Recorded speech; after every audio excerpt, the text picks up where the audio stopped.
Hi, I am Tony Russo, and I think we're going to call this a new subset of the Return to Sender project. If you're a regular listener, you know that the Return to Sender project came from my, let's call it postcard accumulation. I don't quite collect postcards in that I don't search out beautiful ones or keep them in any way. I buy postcards in bulk, and the blank ones are in a pile on my desk. And instead of tweeting, now that I'm not on Twitter, if I have any non sequiturs to say, I write them on the back of a postcard and I shoot that postcard out to a random stranger. And that is my hobby. If you want a postcard, of course, you can go to the show notes and you can send me an email with your mailing address and I'll mail you a postcard. I'll put you on the list. I have, I don't know, maybe 60 or 70 different addresses that I send these out to at random. Now, for the regular Return to Sender project, I collect postcards that were all written to or from someone, and I research them, I find them, and if I can, and I ask them about the postcard. I've only had a little bit of success with that, but as far as the blank postcards, mostly they're just for my own amusement. A lot of them are, poorly conceived. They're old postcards. A lot of the time, they're the ones that didn't get sold because they weren't sharp enough or the subject matter is no longer interesting. And there's a million reasons that, I guess people get rid of blank postcards. So my wife Kelly and I have taken to reading them together. I'll bring out a fistful of postcards into the backyard and we call it playing postcards. We'll sit and we'll go through them. One day recently in the summer of 2025, I read this. It is a postcard from the Golden Lamb, Ohio and Pennsylvania Hotel, sign of the Golden Lamb. The postcard was made as a promotional thing for the Golden Lamb Hotel in Lebanon, Ohio. And this was a newspaper advertisement from back in the day. And I may have mentioned this before, but I started my career such as it was. As a kid, I started working in the hotel business, and I spent maybe 15 years in lower-end hotels, and it was the worst, literally the worst 15 years of my life. I've always joked that I guess working in a porn store would have been a little bit less disappointing because at least you know that you're at the very bottom, and in the hotel business, you just see the very bottom over and over and over again. And it's not always a pleasant way to earn a living. However, one thing that I know about pretty much any hotel that's been open for more than several years, something bad happened in there.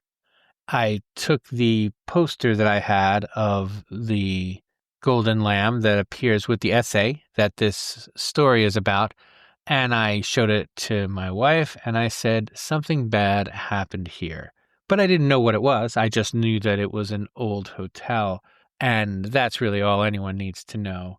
But sure enough, it took me about 12 seconds worth of digging to find the something bad that happened there. So I'm going to tell you the story of the something bad that happened in the Golden Lamb Hotel in Lebanon, Ohio, and we're even go into a little bit of its aftermath. The Lebanon, Ohio Hotel is the oldest in the state. It opened in 1803 and was rebuilt into the building that stands there today in 1815. And you can still get lunch or a room at the Golden Lamb. It's been called a bunch of different things over the last 200 and whatever, 10, 20 years. But the point is, it's the Golden Lamb Hotel now, and it is on the historic register, and it's a very important place for Lebanon, Ohio. Mark Twain stayed there. Charles Dickens stayed there. Pretty much if you were a hotshot and you were traveling through this section of Ohio, this was the place to be.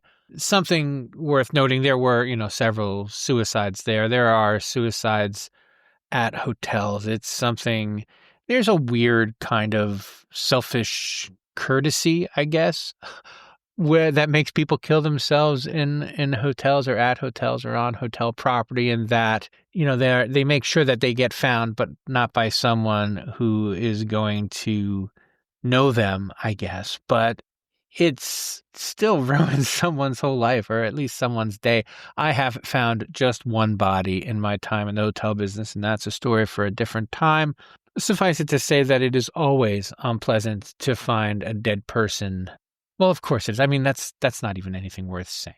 The point is, when I was looking for bad things that happened at the Golden Lamb or one of its other hotels, I didn't really include suicides, only because I knew that I would find them, and I wanted to find something not worse, but I guess more shocking, and I think I did. Once upon a time, there was a man. He was a politician in Ohio, and his name was Clement L. Vallandigham. And he was a pro-slavery congressman in a northern state ahead of the Civil War. And so he was a big states' right proponent.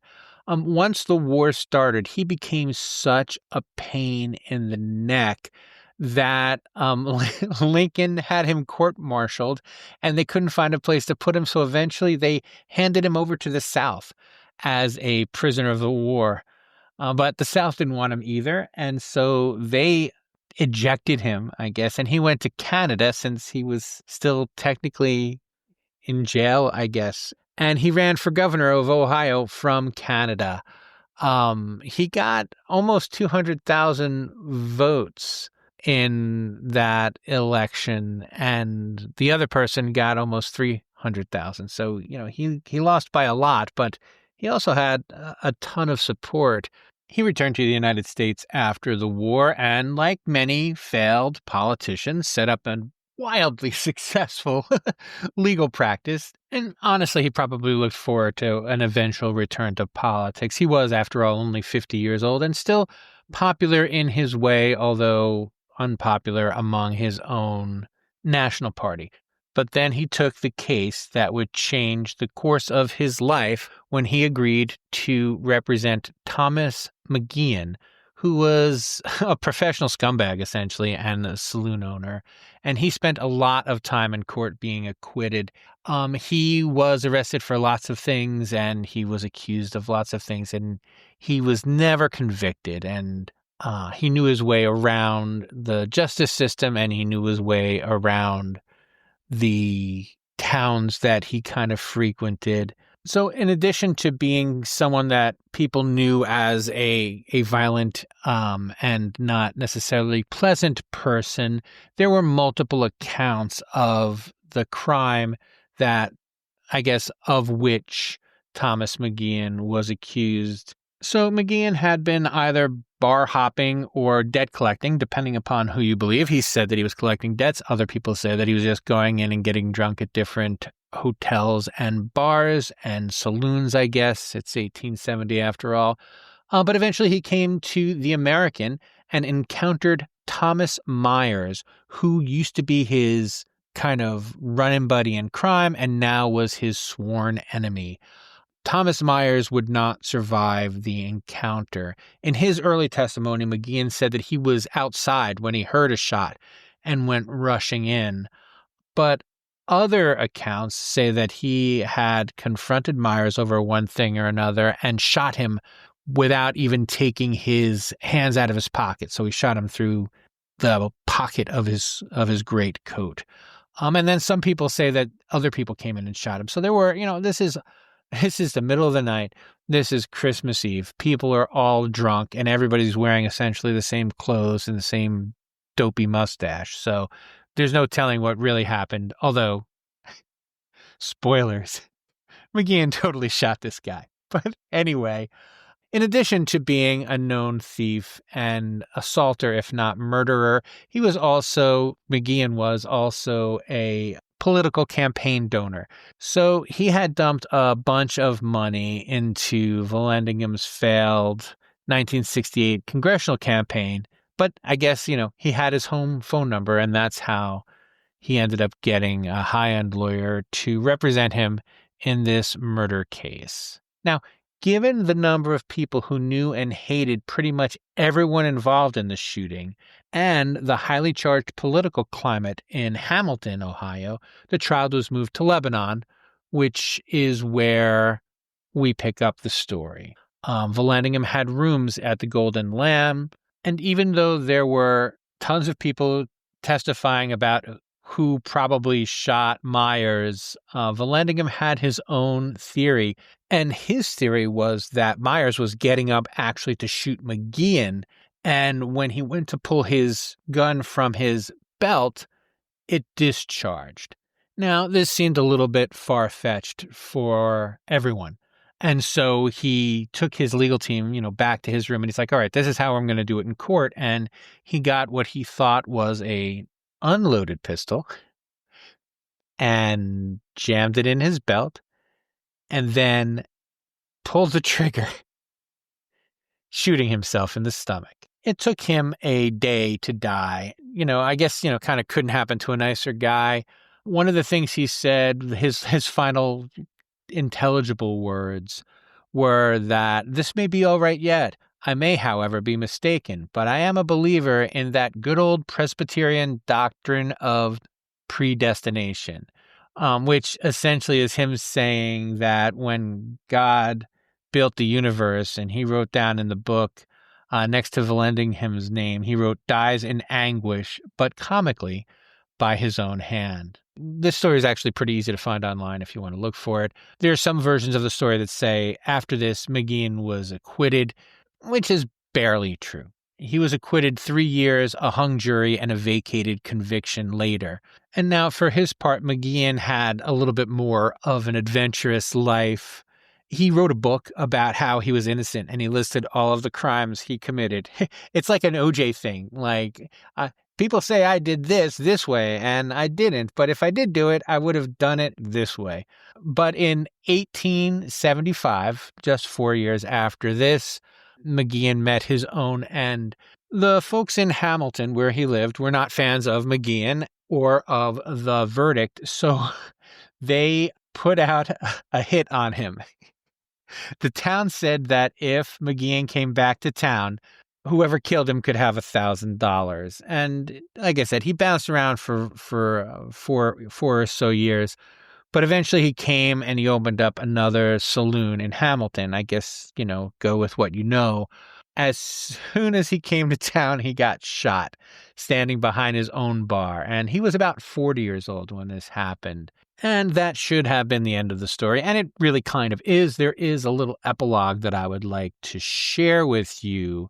In my research, I found a newspaper account from the 1980s. And it was a story about his sister, who was interviewed by the newspaper at some point because she had a dry cleaning business. And, she was coming up on 100 years old, I guess, at this point. Customers always complimented her needlework, which she said was okay, but not nearly as good as her mother's.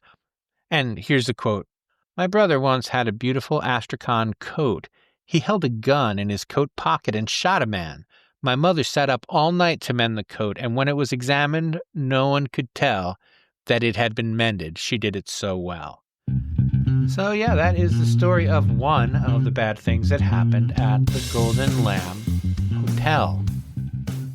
And so that will do it for this installation of Something Bad Happened Here.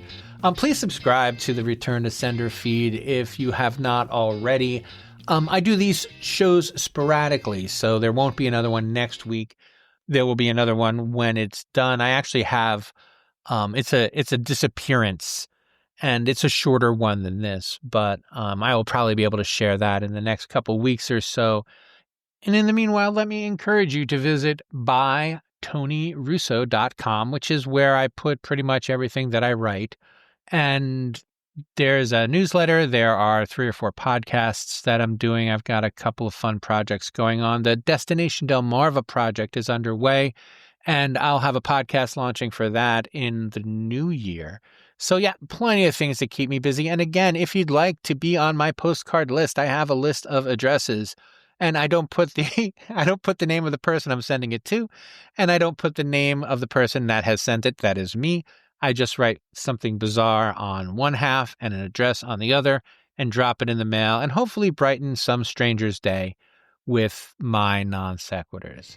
So that'll do me for this time, and I will check in with you as soon as I have the chance. See ya.